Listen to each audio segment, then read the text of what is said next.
Et nous sommes de retour au plateau pour la suite de cette émission. Nous continuons toujours avec notre premier sujet. On va faire un dernier tour de table avant d'aborder le deuxième sujet qui concerne toujours le Niger. Et donc, nous parlons de cette loi prise par ordonnance par le général Tiani qui renforce ou qui durcit le temps face à la publication des données personnelles et aux troubles à l'ordre public à travers les canaux électroniques. Nous allons, comme je le disais, faire un dernier tour de table. On va récapituler très rapidement parce que je vois que vous n'avez pas encore fini avec vos arguments avant qu'on ne marque la pause. Alors, je commence par...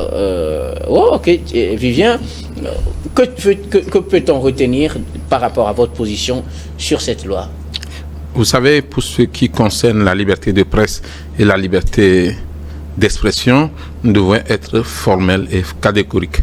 Catégoriques en ce sens que si vous ouvrez la possibilité aux chefs des juntes de modifier unilatéralement les lois sur les libertés d'expression et de presse, on va se retrouver dans les années avant la démocratie où on peut jeter les journalistes en prison comme on veut. Aujourd'hui, la lutte un peu partout, c'est qu'on puisse permettre, même si le journaliste n'est pas un saint, il peut commettre des erreurs dans la pratique de sa profession, mais il y a une loi spécifique, il y a le code de la presse et de la communication qui s'applique. Mais de grâce qu'on enlève la peine de prison un peu partout dans nos lois pour les journalistes, surtout. Alors, sur les réseaux sociaux, il y a le code pénal qui dispose déjà pour les délits sur les réseaux sociaux. Et donc, aujourd'hui, ne vous trompez pas. On a mis juste devant trouble à l'ordre public, on a parlé de diffamation, mais lisez tout. Vous voyez derrière un canal. Lisez tout le texte, vous allez voir que vous pouvez même plus critiquer d'une façon ouverte le régime, puisque on peut vous qualifier de diffamation ou d'atteinte à l'autorité. Voilà. Donc je pense qu'aujourd'hui, il faut faire très attention. Une loi votée par une Assemblée nationale a une force, au même titre qu'une ordonnance. Mais l'ordonnance, c'est une seule personne qui décide. Si c'est une loi qui est passée par l'Assemblée nationale, cela suppose qu'il y a eu un travail avec les organisations de la société civile, les organisations de presse, et puis on verrait aujourd'hui une sorte de volonté de ne pas faire taire les gens. Parce que dans les régimes de coup d'État, on ne veut pas de critiques. On a vu au Burkina Faso le président qui dit, d'ailleurs même ce n'est plus président de transition, c'est devenu président tout court, président du Faso. Ça aussi c'est autre chose, on va en parler après. Mais alors, aujourd'hui, si le général Tiani prend une ordonnance pour réduire un peu le champ de la liberté de presse et le champ de la liberté d'expression, je crois qu'il y a problème. Je ne dis pas qu'il faut donner libre cours aux dérives, à la diffamation, à l'atteinte à la vie privée. Non, la loi encadre déjà tout cela. La loi dispose pour la vie privée. Et quand tu es un journaliste professionnel, tu sais là où se trouvent tes limites. Mais si on laisse le général Tiani faire ce qu'il veut, vous allez retrouver des journalistes nigériens bientôt en prison et ce serait dommage. Merci beaucoup. À vous, Emmanuel Vivien Tomé, je rappelle que vous êtes journaliste, directeur général de Politique. Oui, ça c'est clair. Alors, pasteur, vos derniers mots sur cette loi. Jusque-là, personne ne dit que moi, personnellement, en tant que défenseur de droit, je défends la liberté d'expression, la liberté de presse. Alors, ce que le Vivien doit savoir, c'est que aujourd'hui le régime nigérien est un régime qui court dans une transition pour normaliser la gouvernance dans ce pays. Et du coup, on ne va pas admettre quand même que au nom de la liberté d'expression qu'on diffame.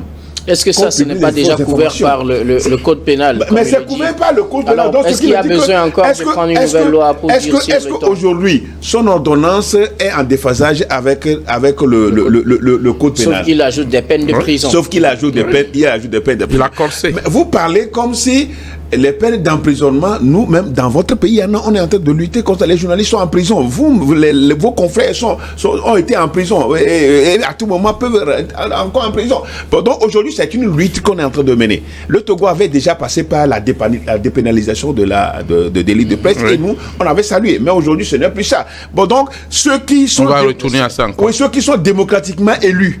C'est-à-dire, les gens qui sont au pouvoir sont démocratiquement élus. Mais voilà ce qu'ils sont en train de faire. Donc, par rapport aux militaires qui sont venus, ceux qui sont venus au pouvoir et qui veulent normaliser la gouvernance, vous voyez un peu ce qui se passe. Donc, du coup, ce que le général Tiani est en train de vouloir, le langage, ou bien ce qu'il est en train de vouloir lancer, la lettre qu'il lance ici, c'est que les gens puissent publier. Les gens puissent publier, mais pas pour dire de n'importe quoi. Surtout le trouble à l'ordre public. Trouble à l'ordre public, vous savez que dans les pays africains, on tient tellement une grande importance dans les pays.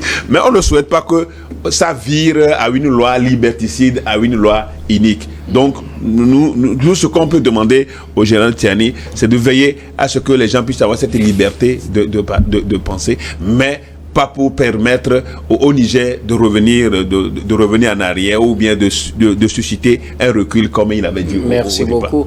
À vous, pasteur Edo. Alors, Robert Kosigan, que dites-vous de cette loi en définitive? Vous savez, l'utilisation des réseaux sociaux dans nos pays, parfois mal encadrés, peut engendrer beaucoup de problèmes.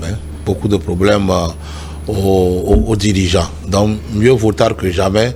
Et ce n'est qu'un encadrement, ce n'est qu'une manière de recadrer l'utilisation des réseaux sociaux au Niger, ne serait-ce que pour préserver la paix et l'unité nationale. Je ne pense pas que c'est dirigé contre des professionnels de la presse ou quoi que ce soit. Ce n'est une manière d'assainir d'abord l'utilisation de ces outils-là et surtout faire en sorte que les Nigériens soient plus unis et ne soient pas peut-être laissés... ne parle pas trop. Voilà. Non, pas parler trop, mais parler... Dis ce qui est vrai, dis ce qui est vrai. La vérité, et permettre à ce que la transition se passe dans de très bonnes conditions pour aller à la normalisation. Merci beaucoup. À vous. Alors, on va rester toujours au Niger pour parler de ce contrat avec l'entreprise Orano qui a lancé les travaux préparatoires pour l'exploitation du gisement d'uranium du site d'Imouraren. On sait que c'est un contrat signé depuis plusieurs années. Les travaux devaient commencer depuis, mais par rapport à la baisse des prix, ils ont dû suspendre l'exploitation du minerai et l'entreprise française a relancé les travaux préparatoires de l'exploitation du gisement, selon une annonce faite par ses responsables. Les travaux ou bien l'exploitation de l'uranium nigérien doit commencer pour cette entreprise en 2028. Je commence par vous, Emmanuel Vivien-Tomi. Bon, c'est juste une révélation que les intérêts des pays passe souvent avant la politique politicienne et les autres considérations. Est-ce que quelqu'un peut imaginer que malgré tout cet accord qui dormait dans les tiroirs soit encore d'actualité? Ah oui, mais aujourd'hui, c'est clair. On a dû crier, on coupe avec la France, on coupe, on change, on arrête la coopération dans tel domaine, mais il y a des domaines, on ne les touche pas. La dernière fois, on parlait de la transformation du pétrole du Niger en France. Bon, écoutez, vous savez... je ne parle pas du Niger. Non, il faut... Non, ce n'est pas parce qu'on a crié à bas la France, au revoir la France, adieu la France, qu'on va couper toutes les relations économiques. Il y a des relations qui sont toujours maintenues. Il faudrait que le monde entier le sache et que les jeunes, surtout des jeunes africains, sachent qu'on peut faire les palabres politiques, mais au-delà de ça, on garde quand même les accords économiques. C'est en cela que je ne comprends pas la guerre entre le Bénin et le Niger. C'est une guerre inutile, c'est des attaques vraiment inutiles parce que tôt ou tard, ces deux pays sont obligés de revoir leur position et de s'entendre sur l'essentiel, puisqu'on parle de l'exploitation qui va profiter d'abord au Niger, mais aussi au Bénin, à d'autres pays, y compris même les pays occidentaux. Donc aujourd'hui, on comprend que rien n'est coupé totalement, et que c'est difficile d'ailleurs même. Je ne peux pas parler de cordon ombilical, mais c'est difficile de couper toute relation avec celui qui est resté pendant longtemps avec vous dans la même case, comme on le dit chez nous en Afrique. Vous aurez quand même des fois à vous retrouver sur certains points. Alors, qu'est-ce qu'il faut dire? Ce n'est pas que la France veut recoloniser le Niger. Il ne faut pas transformer le discours. Ce n'est pas que le Niger veut faire la courbette à la France. Mais je vois mal le général Tiani dire, écoutez, les accords que vous avez signés, c'était avec le régime précédent, donc nous, on n'est pas concernés, non, puisque l'État, c'est une continuité, et donc le régime actuel est obligé de continuer par respecter certains accords. Alors, s'il faut dénoncer ces accords, il y a un temps, parce qu'imaginez un accord qui a été signé en 2019 pratiquement, et qui court dont l'exploitation même commence en 2028. Et donc l'exploitation devait commencer d'ailleurs depuis 2015. Voilà. Et donc il y a eu ce retard-là. Et donc aujourd'hui, c'est très important que les pays africains, surtout les dirigeants des pays qui ont fait coup d'État, comprennent que les intérêts des États doivent être primés par rapport aux considérations individualistes, égoïstes, aux considérations qui tiennent compte du racontard de monsieur tout le monde. Ce n'est pas parce que les gens crient sur les réseaux sociaux il faut couper tout avec la France, il faut couper tout avec la Russie, qu'il faut se mettre à exécuter tout ce que le peuple dit. Parce que quand vous êtes un leader, c'est vous qui conduisez la foule. Le jour où la foule commence par conduire, le leader, c'est qu'il n'est plus un leader, lui, il devient membre de la foule. Donc il faut savoir dire la vérité aux jeunes. Il faut leur dire, ça, nous en avons besoin, nous ne pouvons pas couper tout de suite tout. Ne brûlez pas les ambassades, n'attaquez pas la France, mais on renonce à l'accord militaire parce que cela ne nous arrange pas avec des arguments clairs.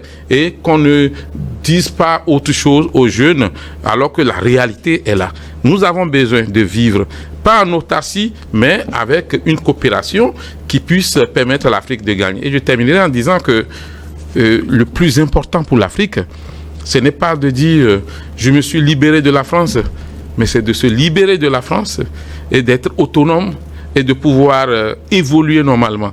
Nous devons faire comme les pays asiatiques et nous devons évoluer, montrer à la face du monde que nous sommes capables, nous, en Afrique aussi, de faire quelque chose. Et les Asiatiques n'ont pas coupé avec les relations avant d'évoluer. C'est quand ils sont arrivés à un niveau qu'ils disent nous n'avons pas besoin de vos histoires-là. Vous avez vu la Chine se plier à l'évaluation périodique universelle combien de fois? Mais les pays africains, ils sont là toujours invités. Et donc, nous devons travailler. Merci beaucoup. À vous, Emmanuel Vivien-Tomi. Alors, Robert Kossiguen à côté. En mars 2023, l'entreprise Orano avait annoncé qu'elle devrait commencer par faire des tests en 2024 et lancer l'exploitation de ce gisement dont il devait commencer l'exploitation depuis 2015 et qu'elle devait finalement commencer par l'exploiter en 2028. On a eu une longue pause à cause des cours, des produits, surtout en matière d'uranium sur le marché international, les cours ont connu une forte baisse et donc pour l'entreprise, ce n'était pas le bon moment pour exploiter. Pour le moment, on envisage l'exploitation à partir de 2028 et les travaux préparatoires ont commencé. Oui, vous savez, les États travaillent sur leurs intérêts. Aujourd'hui, les autorités nigériennes, l'État étant une continuité, reviennent dans l'accord signé avec l'entreprise française. Ce n'est pas parce que l'entreprise est française qu'il est interdit de travailler au Niger. Le Niger a besoin des ressources venant alors de ce gisement.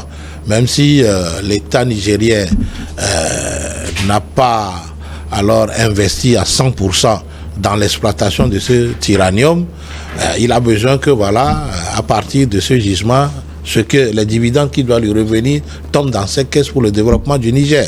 Alors cela dit que l'entreprise soit chinoise, qu'elle soit peut-être iranienne ou française ou russe, ce qui importe aujourd'hui les autorités nigériennes, c'est les sous, les ressources qui doivent alors qui doivent venir de ces entreprises dans les caisses de l'État pour que les Nigériens puissent alors aller de l'avant.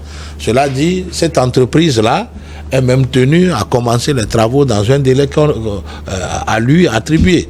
Passé ce délai, on peut aussi leur retirer le permis pour donner peut-être à une entreprise chinoise ou iranienne qui sont dans le starting block. Cela dit, moi j'ai dit que pour cette fois-ci, que les accords signés alors n'aillent pas plutôt engraisser alors l'économie du pays, de l'entreprise qui va exploiter. C'est-à-dire que ce ne soit pas trop au bénéfice de la France. Voilà, que ce ne soit non, pas la France, à cette multinationale qui va venir alors exploiter le gisement. C'est justement Orano qui est une entreprise française. Tout à fait. C'est-à-dire parfois ce que nous décrions est que le contrat signé donne trop de la part, trop de part à l'entreprise qui vient exploiter. Pour cette fois-ci, que ce soit peut-être fait d'une manière que le Niger puisse tirer aussi beaucoup de profit à partir de ces gisements.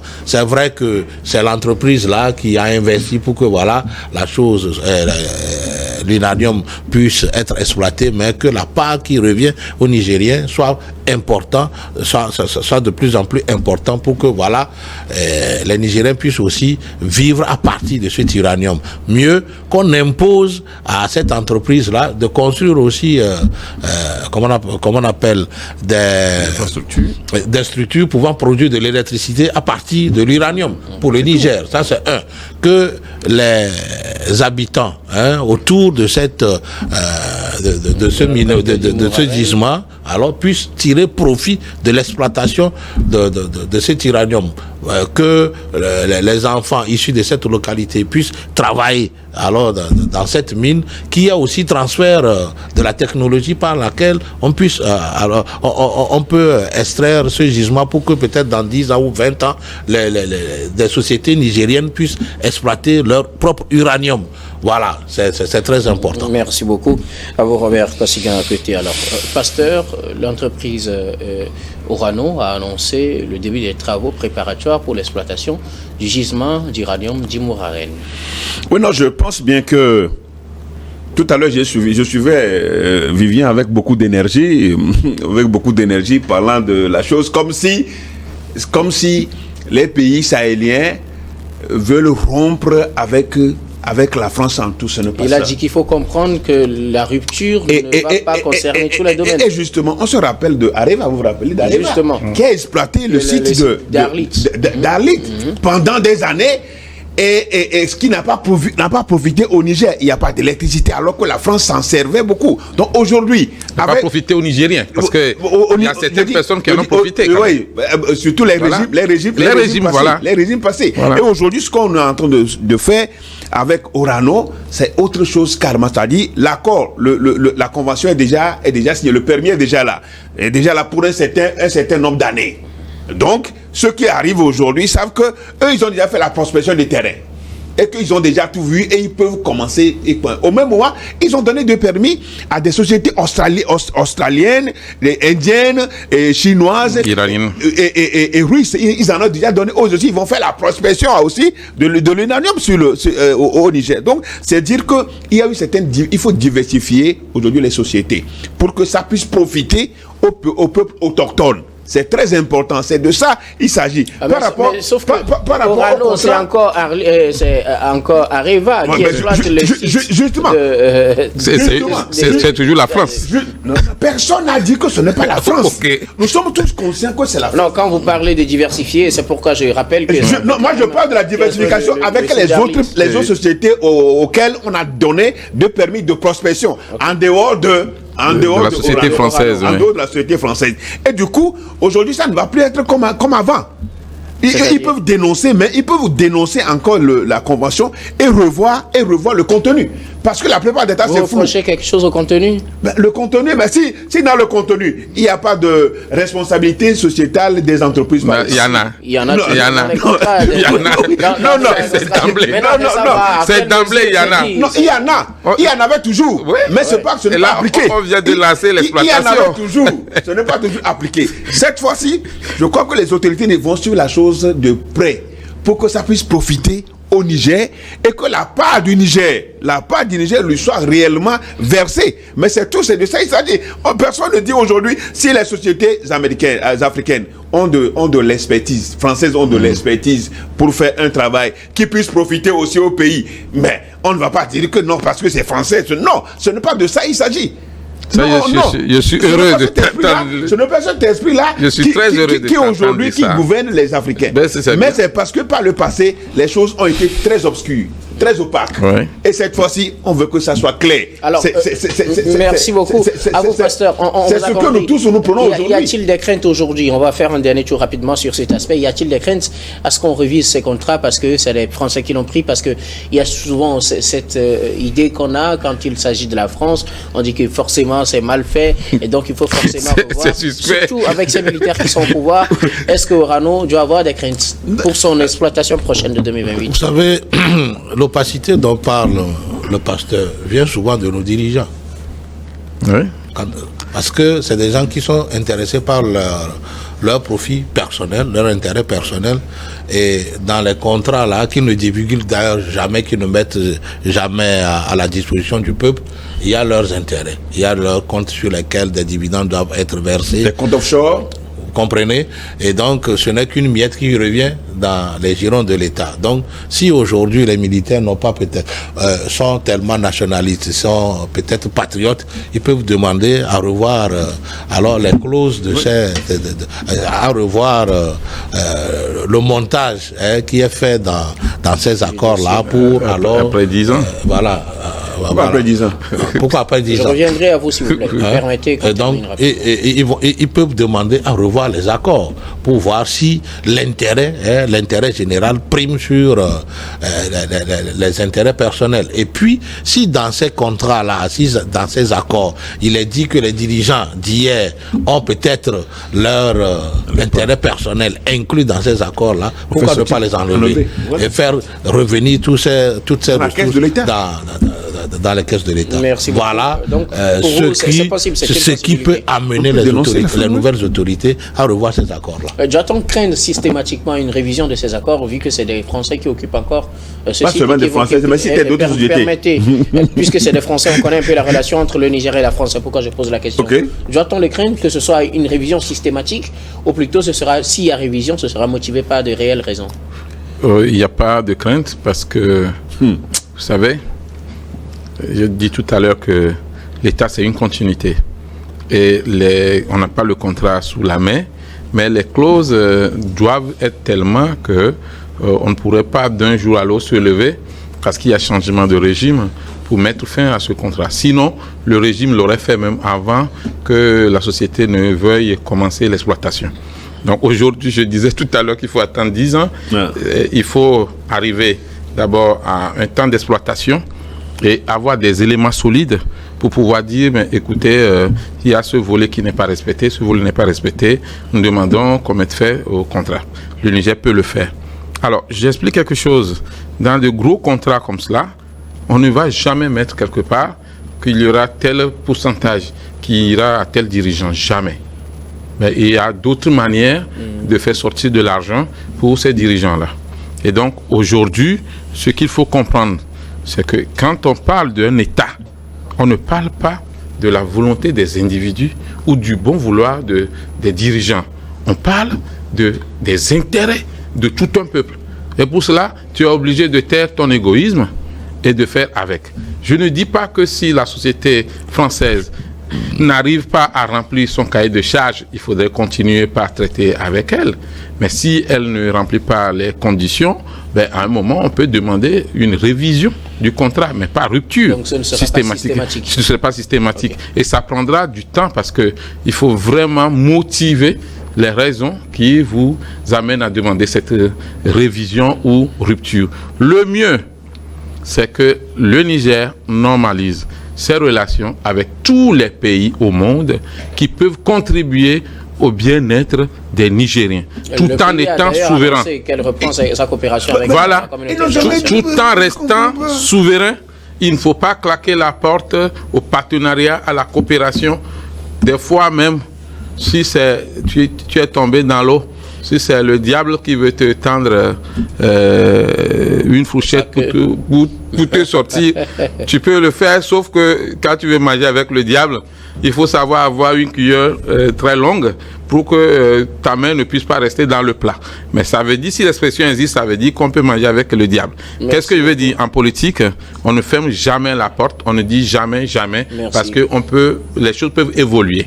Alors, pasteur, doit-on craindre une révision systématique de ce contrat parce que c'est des Français qui l'ont pris, donc il faut réviser parce que nous sommes des militaires, on ne veut pas avec des Français, ou bien s'il y a révision, il faudra que ce soit forcément justifié? Il vous souvient aussi que les autorités militaires qui sont au pouvoir dans les pays du Sahel ont dénoncé l'accord militaire et ont eu le départ des troupes françaises. Ici, on disait que ça ne va pas être possible. Militaire. On dit, ça ne va pas être possible. Il ne faut jamais quitter ici sur le plateau. J'ai écouté les gens. Ça ne va jamais être possible. Il faut jamais partir. Ils sont partis. Les Américains sont sur le point de partir. Donc, c'est dire que ils sont en train de partir. C'est dire que si ça ne marche pas, s'il y a un accord que vous ne respectez pas, quand si vous venez en tant que des donneurs de leçons, voilà le problème aujourd'hui des pays, ça dit la situation des pays du Sahel. Il dit, si vous voulez venir dans nos pays en donnant de leçons, si vous voulez venir en nous donnant des ordres, vous n'avez pas votre place, vous ne venez pas. C'est de ça, il s'agit, c'est très clair. Je m'ai dit, si vous nous critiquez, non, si vous nous critiquez, on ne vous accepte pas. Si vous venez, si vous voulez négocier, vous voulez qu'on négocie notre souveraineté, nous n'allons pas accepter. Si vous nous respectez, nous allons vous respecter. Non, je crois que c'est très simple aujourd'hui. C'est tout ce qu'on demande. Si Orano ne fait pas bien, mais vous voyez que les autorités nigériennes ne vont pas demander à la souveraineté, mais de dire, mais vous avez bien le contrat, mais je pense que vous ne pouvez pas faire l'affaire. On dénonce et puis vous allez dédommager. On révise. Vous allez dédommager. On révise. Bon, donc je crois fondamentalement que la logique aujourd'hui pour ces pays-là, et ces pays n'ont jamais dit qu'ils ne vont pas avoir des relations avec d'autres pays. Donc, ils disent, nous voulons bien des relations. Si vous voulez venir chez nous, venez investir chez nous. Ils vont revenir dans la CEDEAO. Nous n'allons rien négocier. Donc les pays du Sahel constituent déjà une entité à eux. Membres de la CEDEAO. Donc revenir à la CEDEAO, ce n'est pas d'accord. Ce n'est pas pour le moment. Merci beaucoup à tous pour vos contributions. Nous allons marquer la pause pour le journal, puis on revient juste après pour la suite de cette émission.